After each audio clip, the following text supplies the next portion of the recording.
Ahora sí, me doy vuelta, te doy la bienvenida, Nicolás. ¿Cómo estás? Buenas noches. ¿Qué tal? Buenas noches. Gracias por venir una vez más a Para que Sepas. Sos uno de los protagonistas de la jornada. Entendemos que el ministro Massa se ha reunido con vos y que han puesto, digamos, claro, oscuro, cuál es el anuncio y de qué va.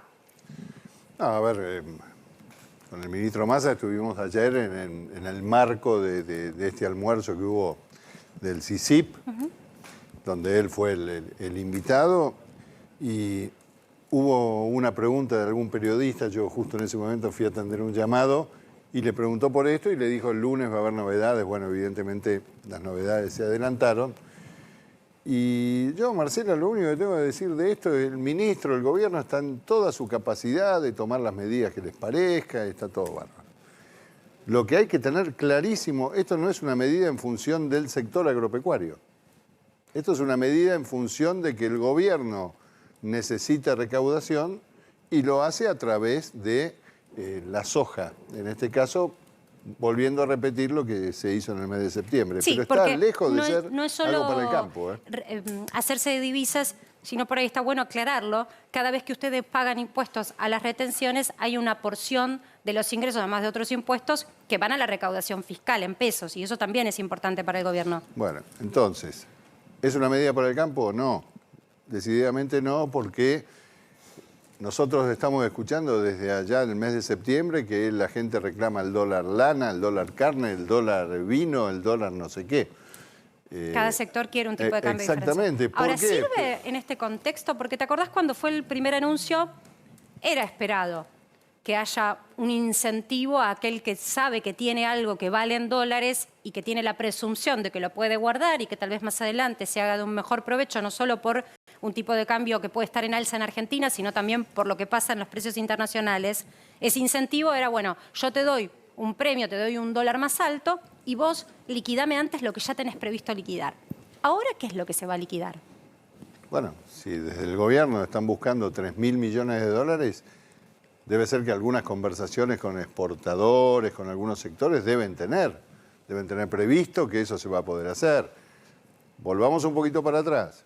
Del 1 al 15 de septiembre, la soja en ese momento pasó de valer, yo no me acuerdo bien, pero 50 y piquito de mil pesos a 70 y pico de mil.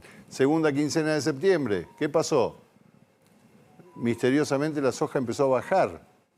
¿Y por qué? Bueno, obviamente porque los negocios se hicieron en la primera quincena, se llenaron los que se tenían que llenar y después, ¿qué vamos a estar compitiendo si sabemos que la liquidación va a existir? ¿Se entiende? Entiendo perfectamente. Bueno. Entonces, para quien nos está viendo del otro lado, ese objetivo que se trazó el ministro de 3.000 millones de dólares es en realidad algo que ya está pactado no solo con quienes venden soja, sino con otras partes de la economía, evidentemente. A ver, evidentemente el ministro aspiracionalmente necesita recaudar el gobierno 3.000 millones de dólares y seguramente ha hecho los contactos y ha tenido las charlas que ha tenido que tener. Pero vuelvo a repetir, Marcela, porque es importante y no quiero ser pesado con esto. No es una medida para el campo, no, nada que ver. Está lejos de ser una medida para el campo. ¿Y el campo qué pide? Competitividad. Y estamos perdiendo, lamentablemente, todas las producciones del sector, estamos perdiendo competitividad. ¿Por qué? Por este tipo de cosas. Yo te escucho a vos decir esto, yo ya me perdí, no sé cuántos dólares hay, qué entra, 19. qué sale. Yo lo que sé es que nuestros competidores, que son todos nuestros hermanos vecinos, Paraguay, Uruguay, Brasil, cada vez exportan más. Y nosotros estamos en una situación en que ya no somos competitivos en precios, porque el señor que viene a comprar carne acá, escucha el precio de nuestra carne y va a Brasil y la compra en Brasil, no es que se va a quedar sin carne. Es una situación complicada que aparte se escucha también de industriales, digo, esto en todos ya lados. Hoy es estuve el mismo, en un almuerzo el mismo con una gente. planteo, ¿no? Hoy estuve en un almuerzo con una gente de la industria metal mecánica importante, muy importante. El 40%, para hacer un motor se necesita un montón de piezas.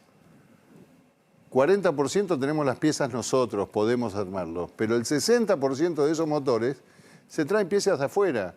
Está la fábrica de esta gran empresa frenada en un 50% porque no tiene acceso. Hoy hablaba con un productor, semilla de pastura. ¿Qué es la pastura? Lo que nosotros sembramos para darle a las vacas. Estamos en un momento muy complicado porque no se está pudiendo importar. Imagínense con esta seca, la producción de semillas propias nuestras se va a ver muy golpeada. Y esas pasturas se usan en marzo, hay que traerlas ahora. Estamos trabados con eso. Estamos en una situación realmente compleja. Estuvo el Vasco de Mendiguren esta semana, el secretario de Industria, y el gobierno habla con una honestidad absoluta. No hay dólares para abastecer a toda la demanda de divisas del empresariado. Con lo cual, es administrar la escasez hasta que lleguen proveedores. Y me imagino que estos 3.000 millones de dólares tiene que ver con el puente hasta que llegue la segunda ronda de préstamos del Fondo Monetario, que después también se utilizan para pagarle al mismo fondo. Luis. Presidente, no sé, le digo, del Pino. Pino solo nomás. Pino, Pino. El del lo dejó a alguien. El del lo dejó al virrey. Alguien sí, bueno. El virrey dejó el del. Usted lo ha dicho varias veces, vos lo has dicho varias veces, pero estaría bueno repetirlo. Un productor argentino versus un productor brasileño, por el mismo producto, que le cuesta lo mismo, o tal vez más acá porque hay más trabas e impuestos y qué sé yo. Pero supongamos que cuesta lo mismo. ¿Cuánto recibe el brasileño y cuánto recibe el argentino? Soja, carne. Vamos con soja, ya que hablamos de soja. 520 dólares, creo que estaba hoy, no me acuerdo la pizarra de hoy. 520 dólares contra 100. Sí, acá. Eso. Este es el problema que tenemos. O sea, pero por una tonelada de soja, ¿cuánto recibe? 520 dólares reales, un productor brasilero, uruguayo. Reales, billete, eso. 500, y acá 100. Nosotros, ¿qué? Sobre los 500, menos retención, 30 y pico %. Y a eso aplicar el tipo de cambio. Entonces, la verdad que estamos con una brecha, un diferencial de lo que cobra un productor en Argentina contra un productor de Uruguay y un productor de Brasil, enorme. Del otro lado del río. 4 veces menos. Exactamente, 50 kilómetros. Alguien me decía, 4 veces menos gana un productor por lo mismo que vende un productor argentino, ¿no? Versus lo que vende un uruguayo o un brasileño. ¿Es así esa cuenta? Pero es así, si no es tan así, es muy cerca, es muy... Vamos a imaginarnos un productor que empieza su cosecha y llena el primer carro con el grano, ¿no? Entonces va a vaciar el carro. Las primeras bolsas, ¿saben para quién son? Para el Estado. Para el Estado. Y el Estado se lleva las bolsas, pero a mí me preguntó si te afectó la seca, no te afectó. No, ahí no vale nada. Entonces es como tener un socio que lo único que te aporta es cuando viene a retirar la cuenta. Pero aportar, cero. Ahora, y eso es lo que indigna, ¿no? El tema es también que haya una buena producción o un volumen de producción del campo. Estamos siempre atados, somos campo dependientes, y lo digo bien, es un país que está bien que tenga la matriz productiva en la tierra. Ahora, vos me acuerdo que hace muy poquito nada más advertiste sobre los efectos de la sequía en el trigo. Y después de eso, en la tierra, en donde también se espera la cosecha de la soja. Bueno, porque tenemos una realidad, Marcela. El trigo ya es un hecho, es una realidad que la pérdida va a ser enorme. Va a variar entre un 40 y un 50% con respecto a lo que se cosechó el año pasado, 22 millones de toneladas. ¿Vamos a estar un 60 bajo? Y algunos te dicen 10 millones, otros 12, pero va a estar ahí.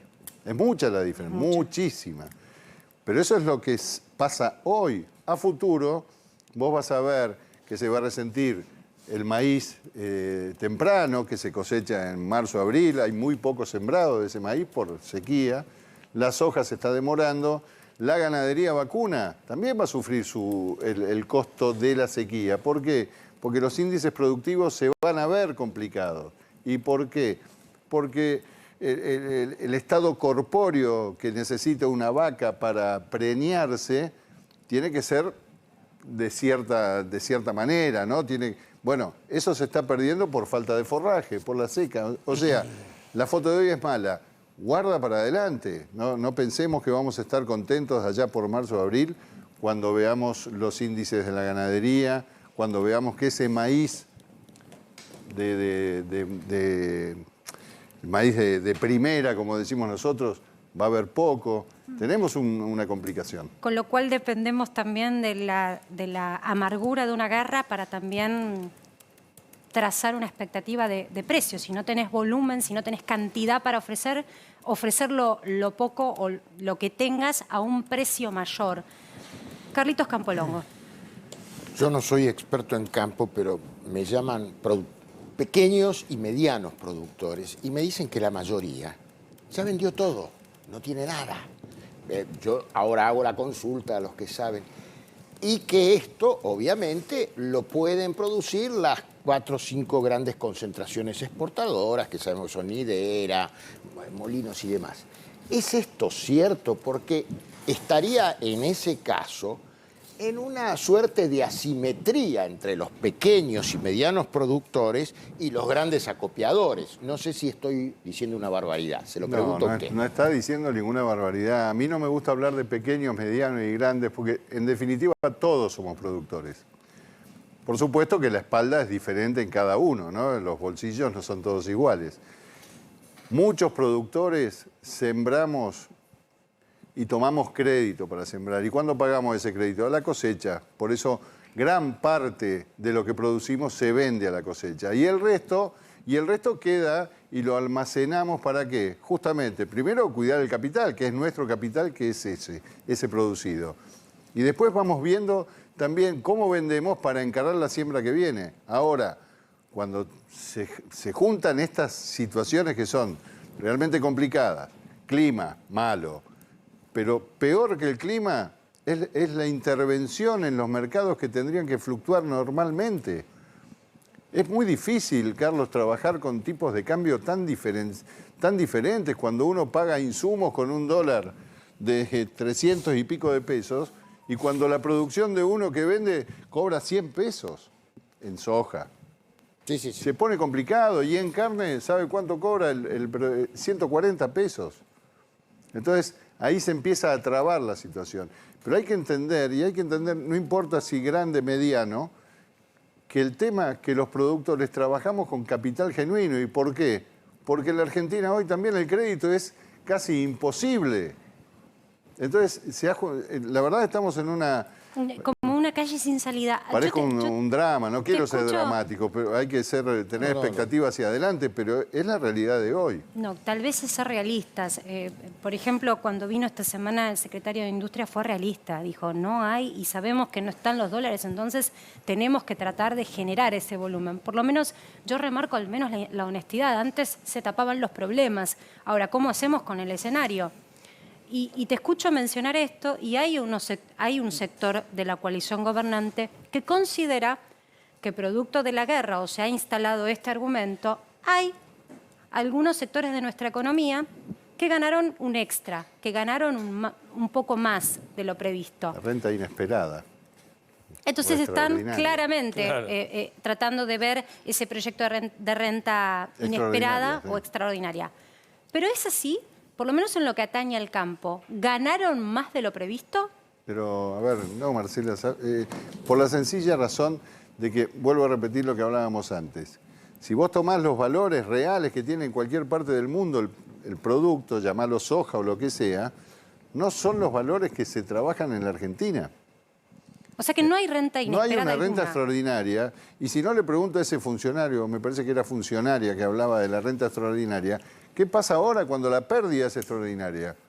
Vuelvo al ejemplo del primer camión que vamos a vender, donde el Estado se lleva lo suyo sin preguntar cómo le fue al productor.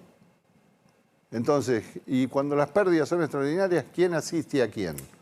No queremos, hay que tener claro también, no es que el campo pide que le den tal cosa, tal...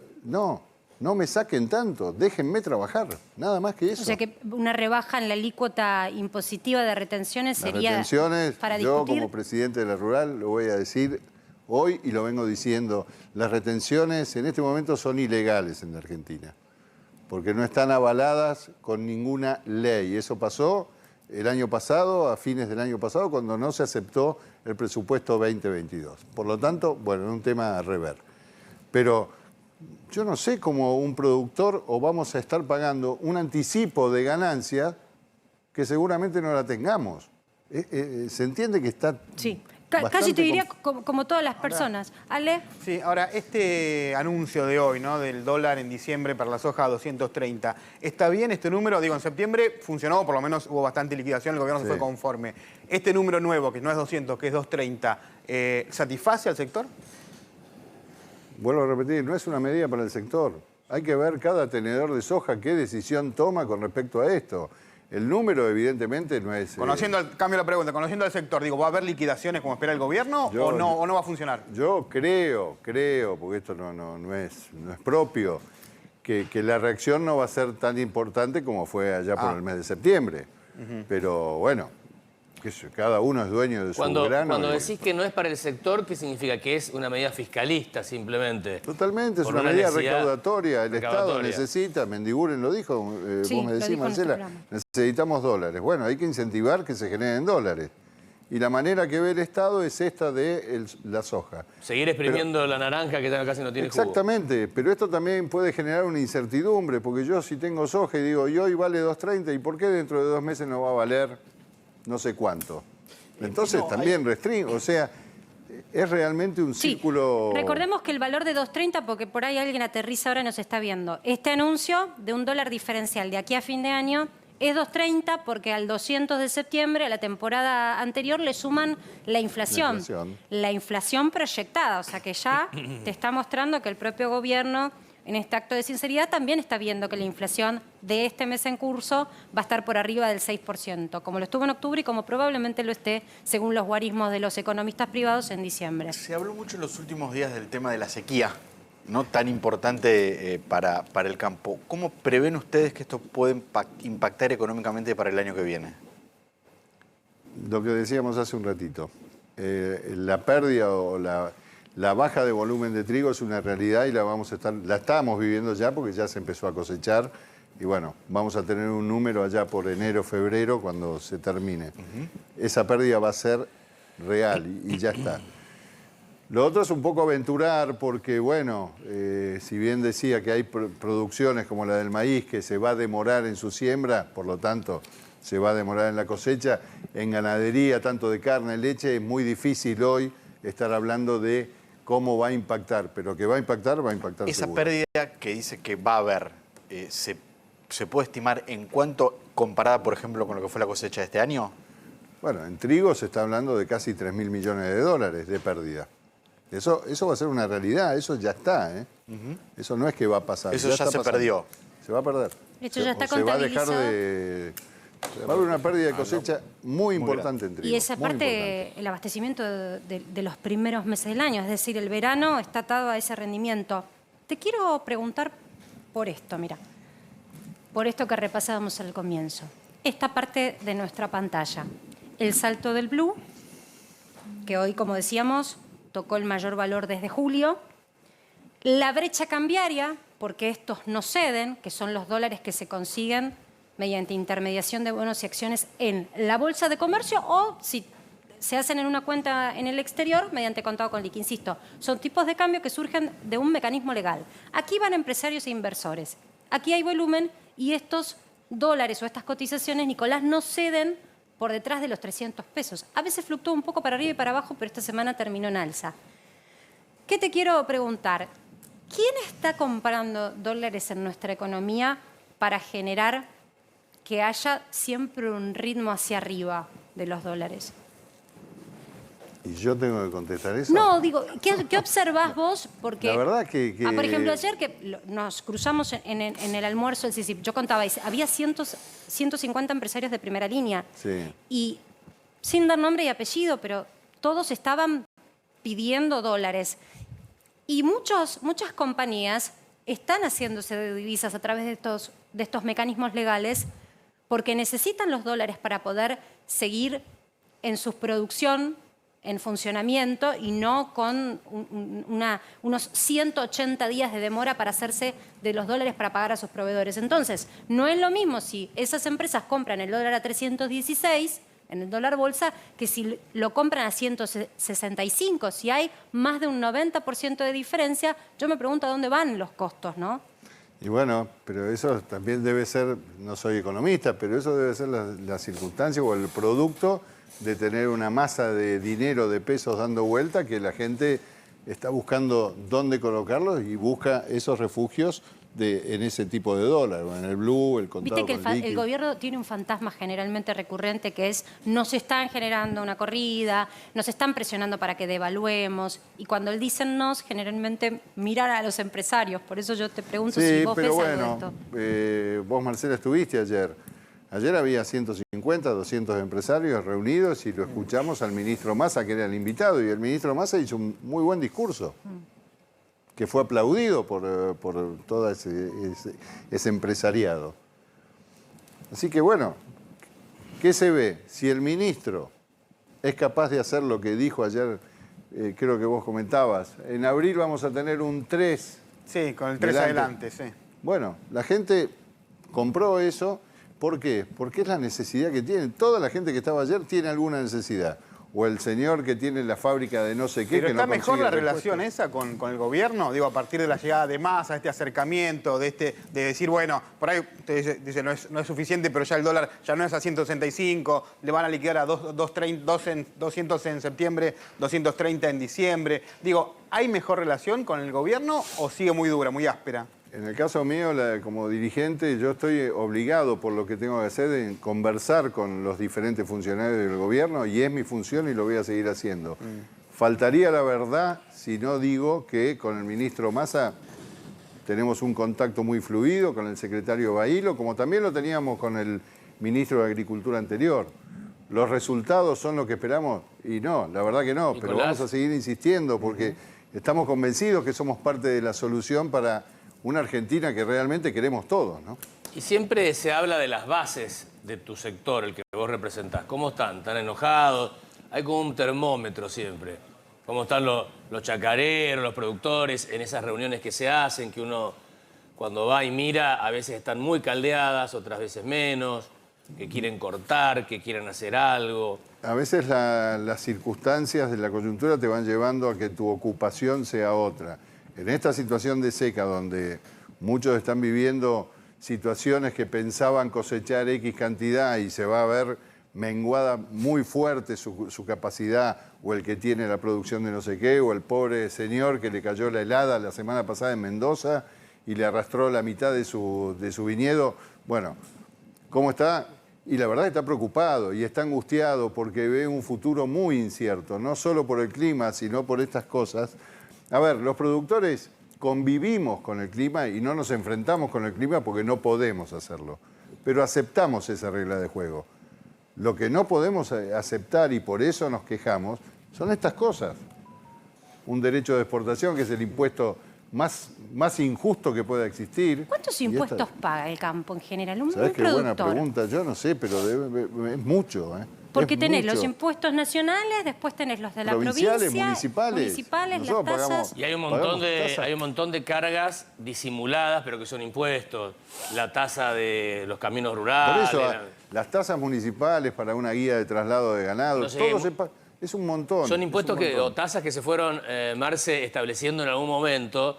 Claro que, ¿quién las va a sacar? Y después se congelaron. Y ya no se usa más eso. No sé, ese procedimiento ya no existe más. No, pero bueno, Pero se sigue cobrando. alguna ventanilla siempre está abierta que te obliga a que vos pases y pagues. Exactamente. Ahora, yo insisto en algo, porque reflexionando, digo, nosotros en este programa tratamos de interpretar la información, después del otro lado, la gente con su absoluto criterio saca las conclusiones. No dejo de sorprenderme de una Argentina en donde la pobreza alcanza a la mitad de la población, cuando vos hablás incluso de las necesidades o urgencias económicas, donde hay desempleo o donde hay empleo informal, donde la mitad de la economía está en una situación de informalidad, donde la inflación pesa sobre los bolsillos a una velocidad mayor que la posible recuperación del ingreso mediante asistencia social o quienes tienen una paritaria. No me deja de sorprender que en esa situación, en ese cuadro, el dólar blue esté subiendo 14 pesos por semana.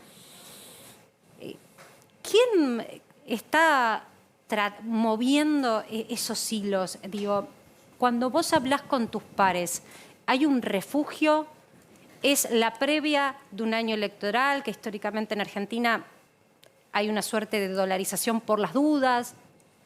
Sí, a ver, lo que por ahí dicen es que es tan chiquito ese mercado paralelo que un poquito de intervención de uno u otro genera estos cimbronazos, pero también de una u otra manera ese dólar va acompañando la inflación, ¿no? Porque ustedes son más prácticos, tienen los números más claros, pero seguramente haya una relación en lo que son los niveles vergonzosos de inflación que tenemos con estas subas de los dólares y de un montón de cosas.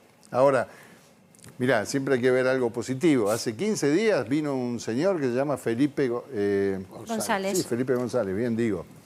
Y dio una charla ahí en un hotel en el centro, ante un auditorio que era realmente, a mí me tocó ser como anfitrión, entonces estaba sentado adelante en un escenario donde había primera fila, estaba el vicepresidente de la Rural, sentado al lado Hugo Moyano y Hugo Daer y el ministro de Pedro y Mansur y 3 ministros de la Corte y todos los credos Mancetti representados.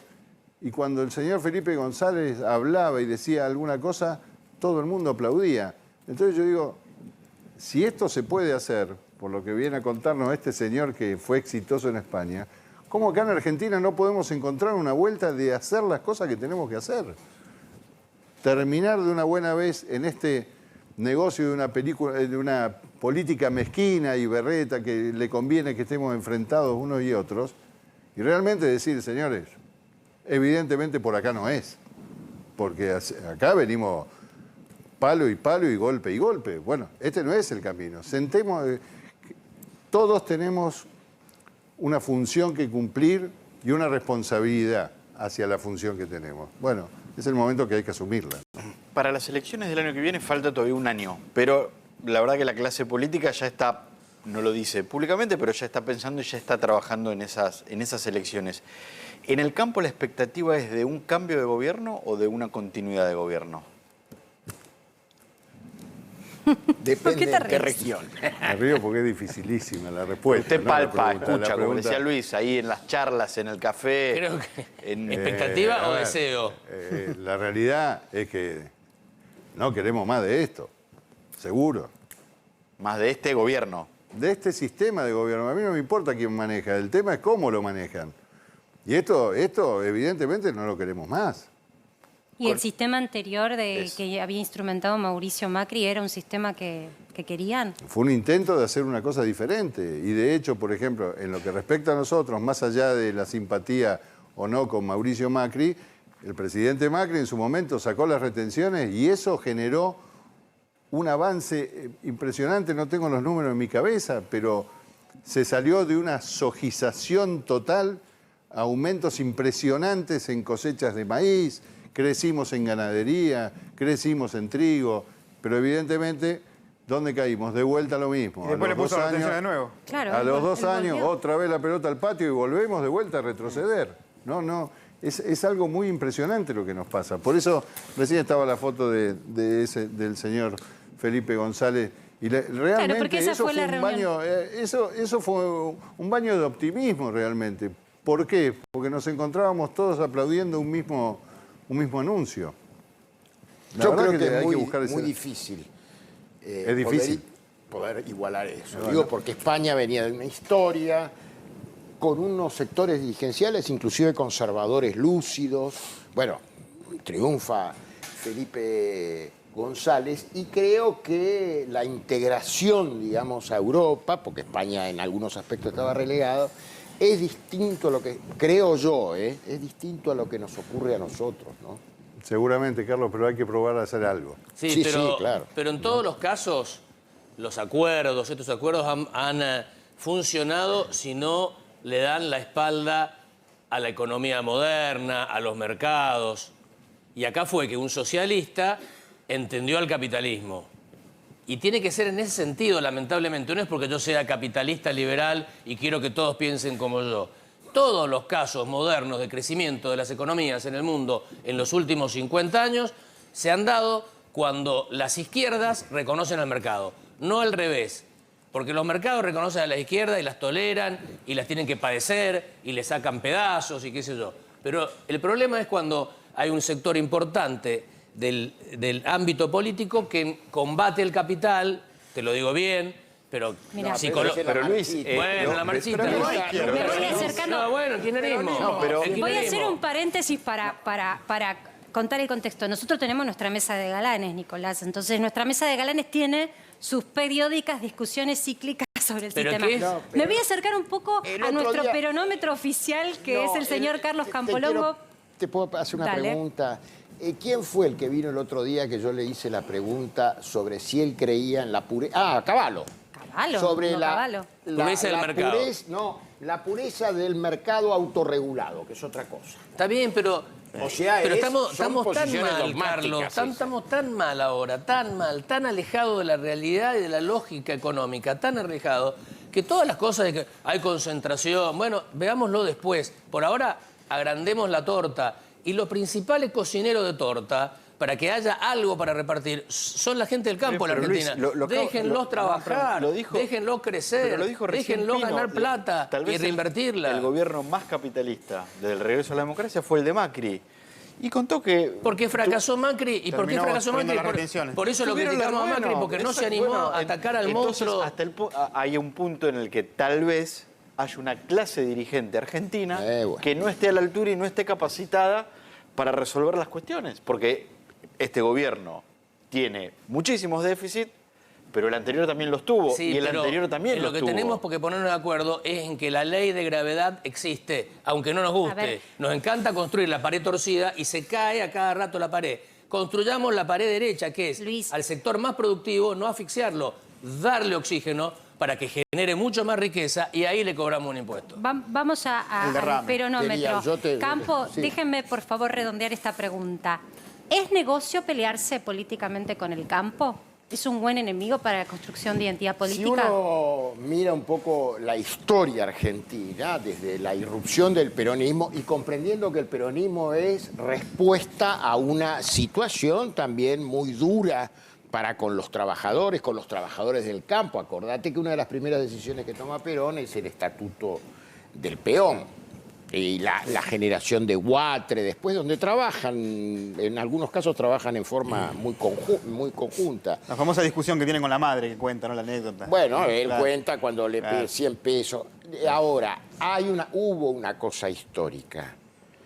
Pero bueno, por circunstancias particulares en ese momento. Pero creo que después, pese a las crisis y todo, hubo un cambio. Hoy, hablar de la oligarquía vacuna y Si todos ¿cuántos los, son? Todos los dirigentes importantes peronistas terminan siendo productores agropecuarios, se compran estancias, todos los sindicalistas Bueno, tienen eso- estancia, todos los gobernadores tienen es un estancia. problema mío. Bueno, tienen estancia todos. Es como, no, como no se invertir en dedican a... ladrillos, una renta asegurada. No ponen Ahora, industrias Ni- protegidas Nicolás. de sustitución de importaciones. Se dedican, ponen la platita que ganan en el negocio más rentable de la Argentina, que es el campo. Te sumo a nuestra mesa de galanes. ¿Qué opinas de este debate? ¿Qué opine? Me viene a la cabeza una respuesta de Felipe González. Cuando le preguntaron por el sistema, la forma de gobernar de algunos gobiernos, populista.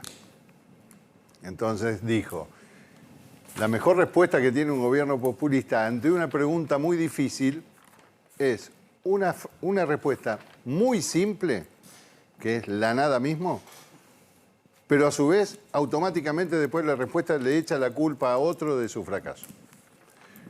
Yo creo, francamente, que por los años que veo esto, ya ¿se acuerdan? El 2008 y qué sé yo. Bueno, evidentemente a algunos funcionarios de ciertos gobiernos le gusta gobernar enfrentándose con un sector y el sector del campo fue apetecible o es apetecible para algún Ahora, dirigente ojo que para... quien hizo la 125 hoy está en lo Del que otro es lado, la sí. oposición, ¿no? Así que miremos Lo estas tuvimos cosas, también. ¿no?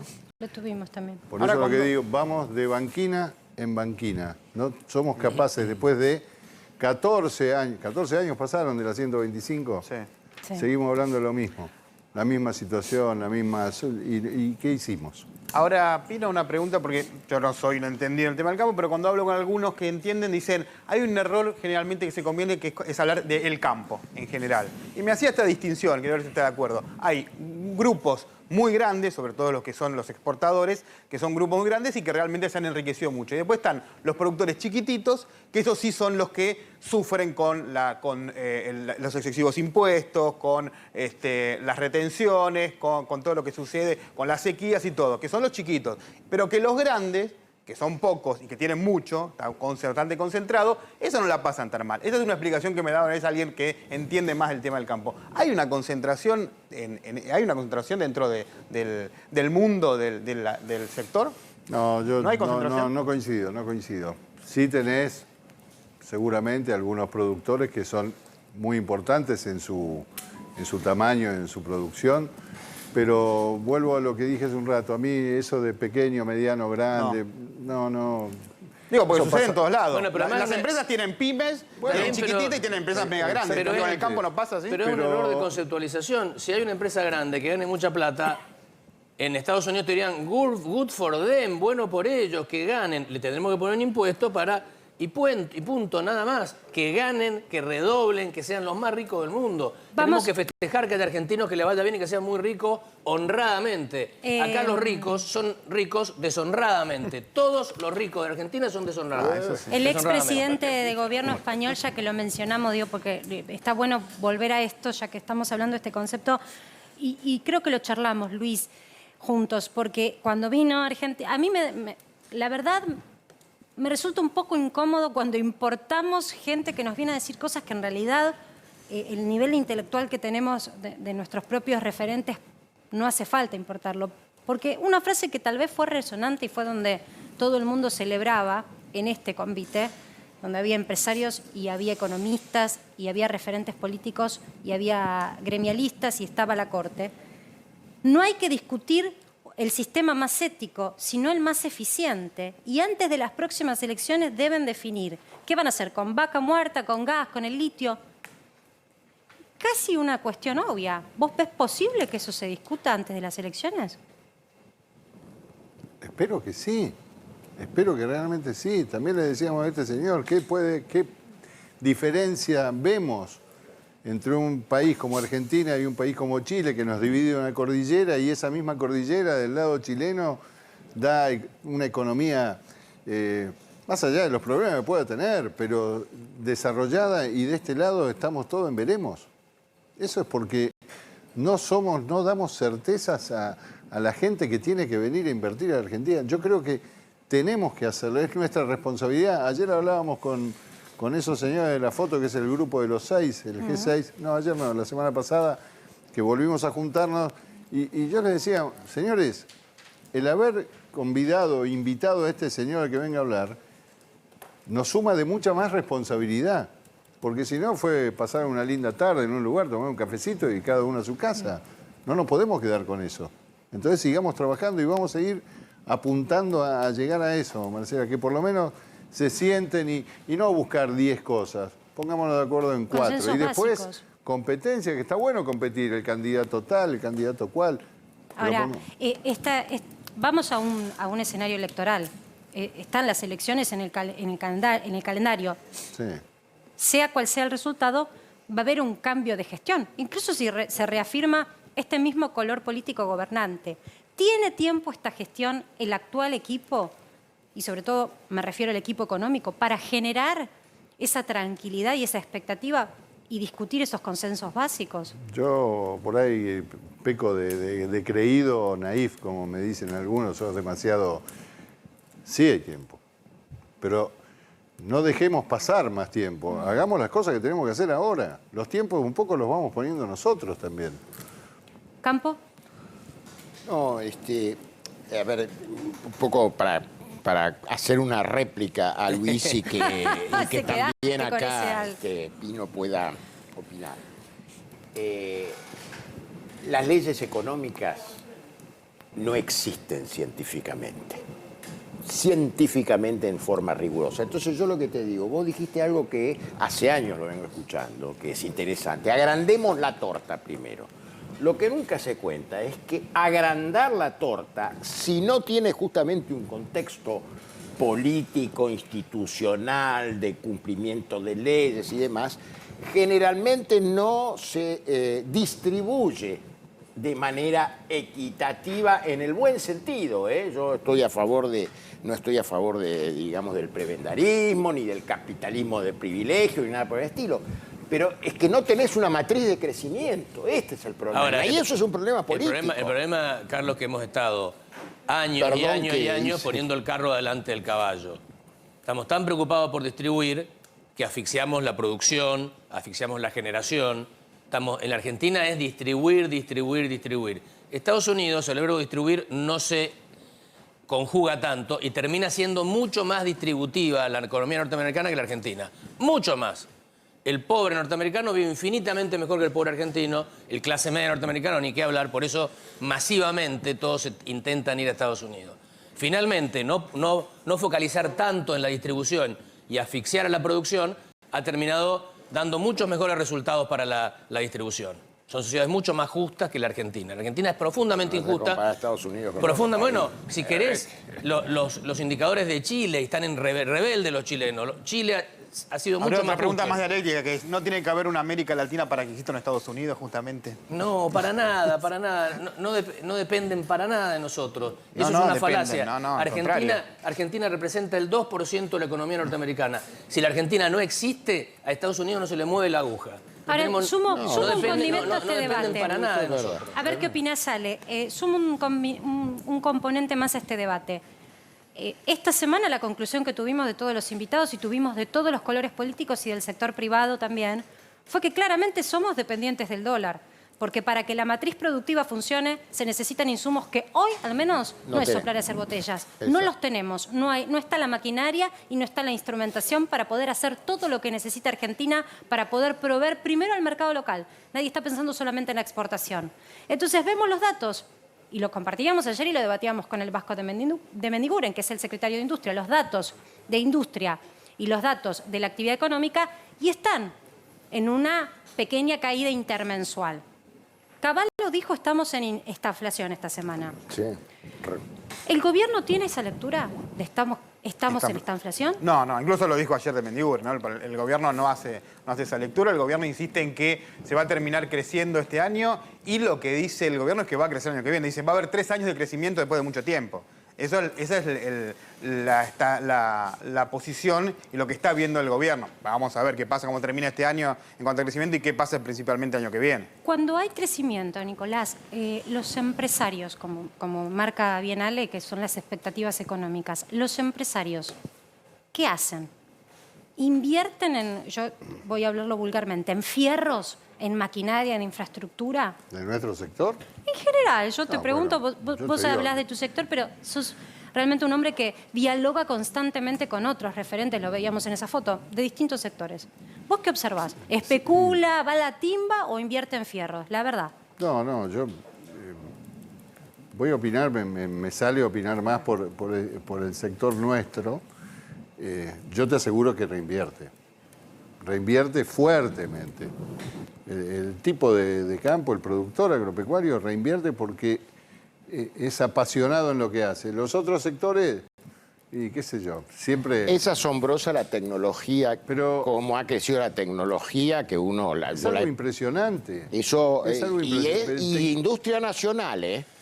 Tecnología no solo de maquinaria, lo que ha crecido Argentina en genética.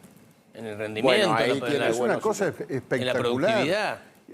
Con un escenario que no siempre fue amiga en los últimos 20 años, te diría, no es amigable para el sector No. del campo. Y quiero remarcar algo que también se lo preguntábamos a Caballo, porque tenemos realmente, yo lo digo, el nuevo oro.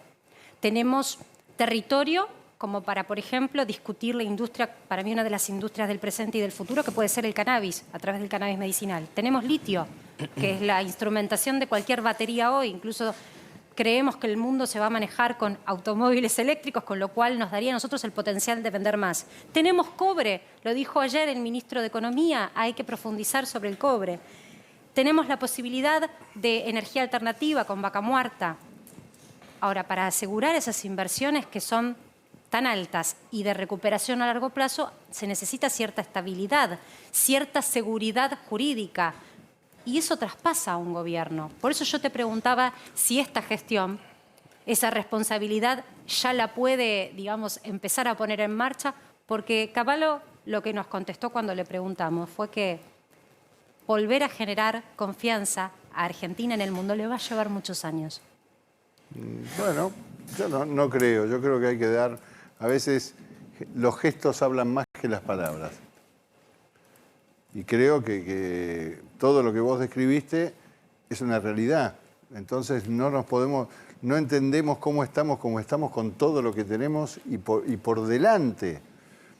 Entonces creo que este tiempo que le queda a este gobierno lo podría utilizar tranquilamente para realmente tener gestos que digan vamos por un camino de cambio. No importa quién haga las cosas, lo importante es que se hagan las cosas. ¿Qué gestos vos ves que se deberían instrumentar en lo inmediato para marcar ese camino?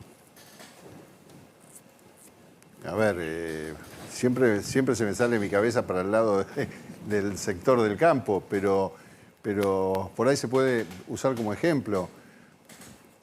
Gestos son tratar de ver que en producciones regionales que tiene y muchas la Argentina y mucha gente productora depende de esa producción regional, que sigue sufriendo el flagelo de ese derecho de exportación, que seguramente en los números globales de la Argentina no mueven el amperímetro. Levántenle, déjenlo trabajar a ese señor, sáquenle la presión fiscal a ese señor y dejen que produzca. Y esos son gestos que el sector productivo lo va a ver bien. Gestos son también que un señor que viene a invertir a la Argentina un día puede, si se tiene que llevar un dividendo, se lo pueda llevar. Gestos. Yo claro. siempre escucho de los políticos algo que ayer nos puso en discusión Javier Iguacel, hablando, por supuesto, de Capital Sarmiento, que es la intendencia en donde él está gobernando.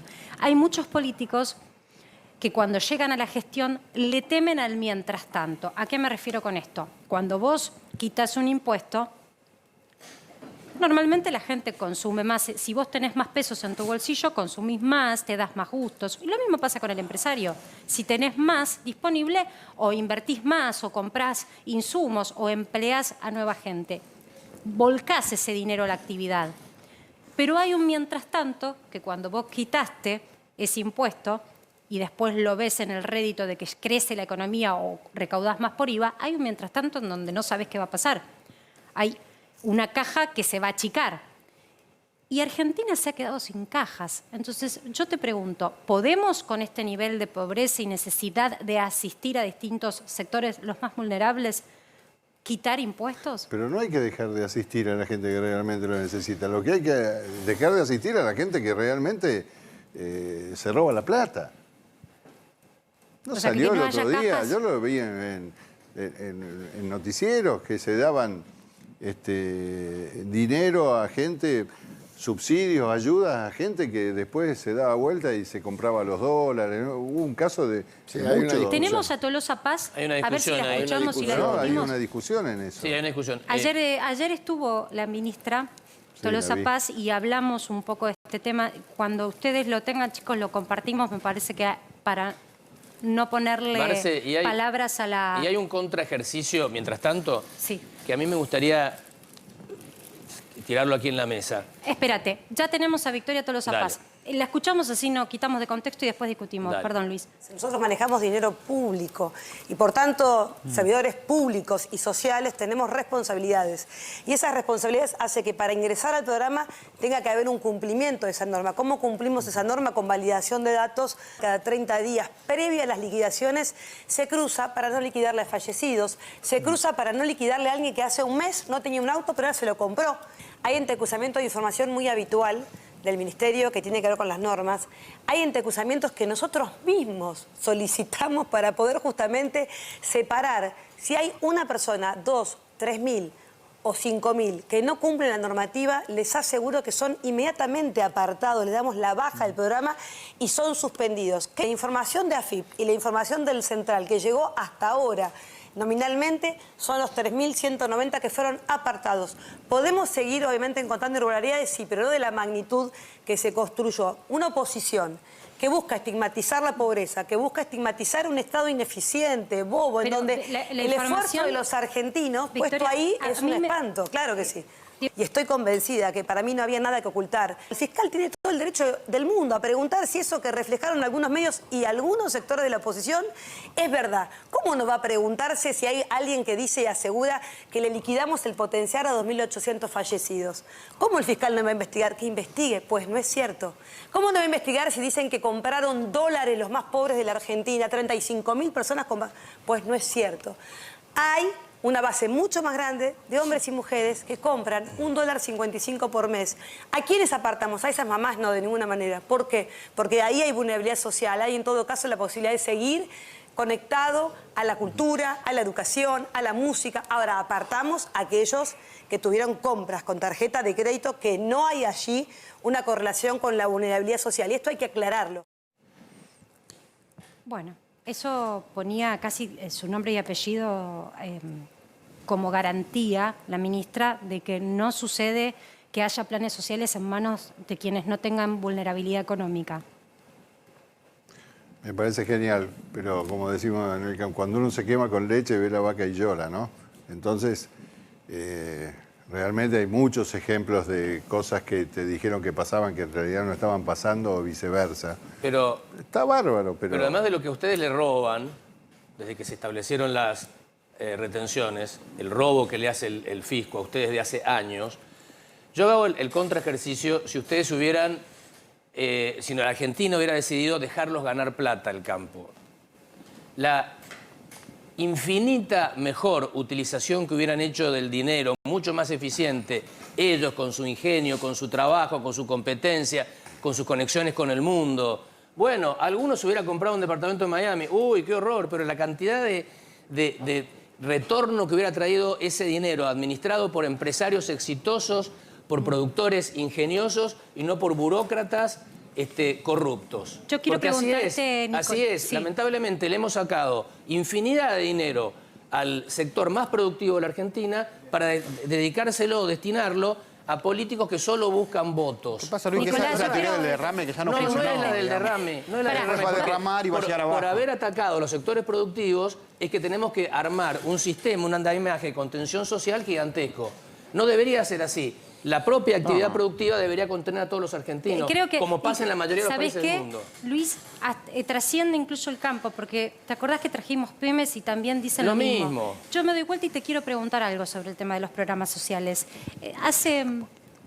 Hará 10 meses me tocó entrevistar a un productor de limones que estaba casi llorando en cámara porque nos contaba en este mismo canal que no conseguía mano de obra y que ese era un gran problema para lo que ya es, o lo que en ese momento era, un dolor de cabeza para poder usufructuar. En ese momento había problemas de logística, poder transportar la mercadería que vendía. Entonces, cuando le preguntábamos cómo no hay mano de obra, si acá hay una necesidad de trabajo en todas las provincias, hay necesidad de empleo. Nos decía, no, es que hay muchos que no quieren ingresar al sistema de trabajo que le ofrecemos, que es temporal, porque tienen asegurado una asistencia del Estado por determinada cantidad de tiempo ilimitada. Entonces, si entran en el sistema por un periodo que es la cosecha, después quedan fuera de ese sistema de programas sociales. ¿Cuánto hay de eso? De que si tienen un plan Mirá, social, prefieren no trabajar. en el tema del sector, justo hoy tomé un café con el secretario gremial, Boitenco, y le pregunté, más o menos en esa línea, digo, ¿cuánta gente tenés registrada? Vos, 300 y piquito de Sí, mil. 200 y pico. Fenómeno, vamos. ¿Cuánta gente trabaja en el campo? Para vos, que sos el y alrededor de 900.000, 1 millón de personas. Entonces, ¿y el resto? Y el resto pasa eso. Es gente que por ahí trabaja, hace la changa, pero no puede pasarse a tener un trabajo efectivo por miedo a perder esa ayuda social. Entonces, no hay que dejar de ayudar a la gente que realmente lo necesita, porque la verdad es vergonzoso el índice de pobreza en este país. Y hay que laburar para que eso mejore. Pero para que eso mejore también hay que tener condiciones medio en línea con lo que comentabas, Luis. Tenemos que empezar a crecer y el crecimiento va a llevar a más laburo. Y el campo es dador de trabajo. Entonces es un poco... Sí, pero hay que laburar. Pero hay que trabajar. Hay que trabajar y mucho. Hay que trabajar. Y eso está complicado en la Argentina, porque hemos creado una cultura bastante lejana al trabajo. No todo. Bueno, pero... No, yo lo que, Tenemos- pero sí tomo lo que vos decías y haría un complemento. El nivel educativo en términos generales, hay excepciones, en nuestro país es cada vez más deficiente y no encuentro a ningún dirigente político, ¿sí? Pueden ser dirigentes en general, que lo ponga en la agenda este tema. No saben lo que está pasando con la educación. En términos generales, hay excepciones, pero hay lo que se llama la incomprensión de texto, la pérdida de vocabulario, y todo eso hace que nuestras calidades, digamos, como seres humanos, se reduzcan. Nuestro mundo es cada vez más pequeño en vez de tener imaginación, creatividad, participación.